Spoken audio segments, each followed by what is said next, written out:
Hello, curious women. I'm popping into your inbox today to talk to you about something that I have done some posts on social media and had some pretty intense responses to from women who felt deeply validated and heard, and maybe even like had a jaw dropping moment of like, oh my God, this is exactly what my experience has been. So today, what I want to speak to is how some women have really always internally somewhere have always known that they were not straight. And because of compulsory heterosexuality, they ended up in relationships with men, having sexual experiences with men from their first sexual experiences.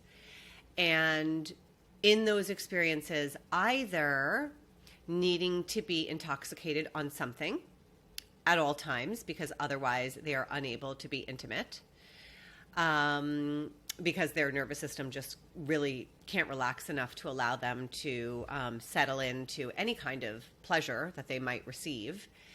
And they also might just be really misaligned with being with a man, but their systems have not allowed them to come to the realization that they are not straight, and therefore they are having sexual experiences that don't feel safe, that don't feel embodied. And what happens is that your physical body ends up taking over and compensating for that unsafety in many ways. Some of those ways are to essentially dissociate you, right? So there might be a part of you that kind of takes you completely out of your body and you're sort of hovering above, watching what's happening, but you're not present at all. There are other ways our body reacts, like really bad stomach issues and problems that really prevent us from being able to be sexually active. As I said, substance abuse is another really, it's sort of like a genius way for your system to take care of you during something that it does not want to happen, because it numbs you out and it kind of takes you out, right? So there are many ways that our bodies take us out of unwanted sexual experiences when we're not straight and we're not feeling attraction, we're not feeling turned on. But the thing to do is to have sex with men or guys, because this is what your friends are doing. This is what is expected of you. This is what is, promoted as like the thing to do. And not only are you supposed to do that, but you're supposed to do it. You're supposed to enjoy it. And you're also supposed to then find somebody that you want to do it with for the remainder of time. So, I mean, this is a very grim diagnosis for those of us. Prognosis for those of us that are not straight and are also unable to come to terms with not being straight, right? So that we end up in these situations where our bodies are constantly doing this work.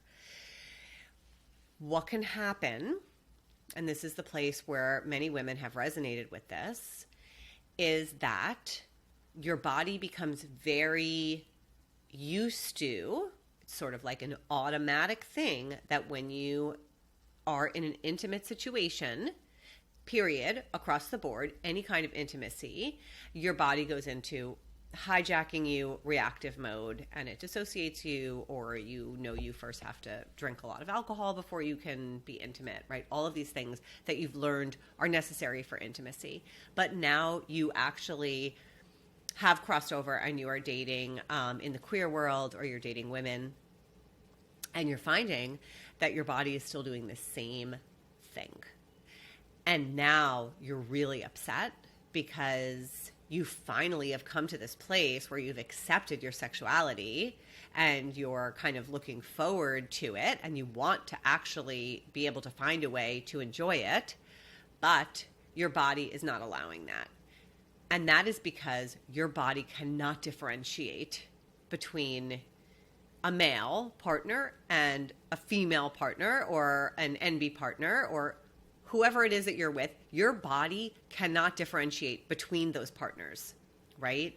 You might logically, intellectually know you are not with a man, you are with another queer human, but your body does not know that. And so what happens is it has the same response that it's always had, even though you are with a partner that you essentially feel much more comfortable and much more aligned toward being with. This then creates confusion. I've heard from women who feel extremely confused at this point. I never liked being with men. I was not embodied sexually with men, but I am with a partner, with a queer partner. I am still not able to feel embodied. And now I am completely confused about my sexuality. And I thought I was queer, but now I don't know if I am because maybe I'm asexual. I don't know, right? First of all, I'm sending you so much love and compassion because this is a really, really kind of shocking place to land. And, I have heard from many of you, so I do know that this is very upsetting, and that makes a lot of sense because you've taken a lot of work to get to the place where you're able to be with a queer partner, and now you're also struggling with the same issues.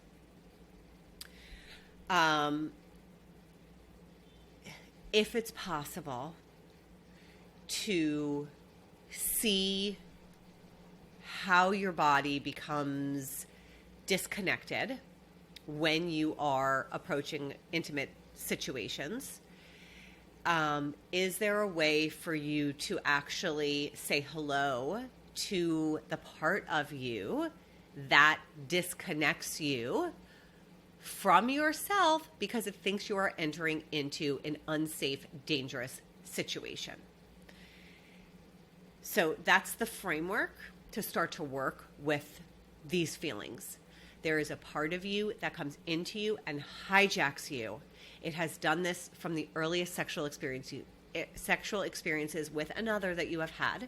It comes in and it hijacks you, and that is to protect you and keep you safe. Is there a way for you to say hello when that part comes in, to know what that feels like, to actually locate it physiologically in your body? How do you know you're having those feelings? Think about it. What is it that happens to you, right? You really need to grab a drink, or you start to get really fuzzy or really foggy, and you kind of blank out, right? What are the things that happen to you that your body is doing to try to protect you? You're with a queer partner, and this is still happening. Say hello, welcome this part of you, and if possible, see if you can generate some curiosity toward it and start to create a relationship with it. Start to talk to it, start to appreciate it if you can, because, this part of you has been working really hard for your whole life to keep you safe and protected. So, we can't just amputate it and throw it out the window, right? This part needs some appreciation from you. It needs to be seen. It needs to be acknowledged. It needs to be, shown some gratitude for all of its hard work. And if you can possibly start to get a little bit of space between the you of today that does not need the safety of this part and the part, if you can get a little distance between you by saying hello to it when it comes in, generate some curiosity toward it and some appreciation toward it, and actually let it know that you appreciate how long and how hard it's been working, but then also update it to where you are today.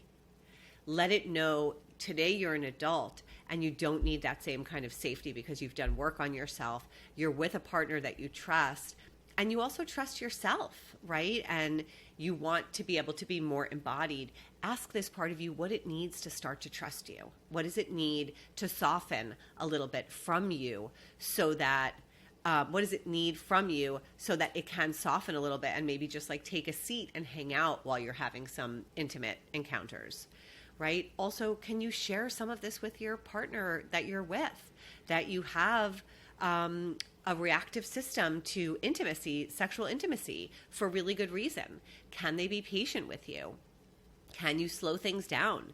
Can you really slow them down enough to start to notice if the part is coming in? And if it is, can you have a keyword or a phrase that you use with them to let them know so that you guys can actually stop the intimacy and work with trying to generate some self-energy to start to talk to this part and to actually inform it about where you are and what's happening?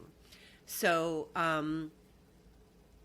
this is just one tool of how to work with this part of you. It is a framework for how to understand what is happening to you. This does not mean that you're not queer. This does not mean that, you're not attracted to your partner. This just means that your body has protected you for a long time and it continues to do so. That is what this means. So for any of you out there that have been questioning this, I'm offering this to you. I hope that you feel seen and understood, and reach out to me if you have comments or questions, or if you're able to generate some curiosity around this part and you want to share that with me. I'm here. I love hearing from you, and stay tuned for the next curious video, and keep tuning into yourself. And I look forward to seeing you next time.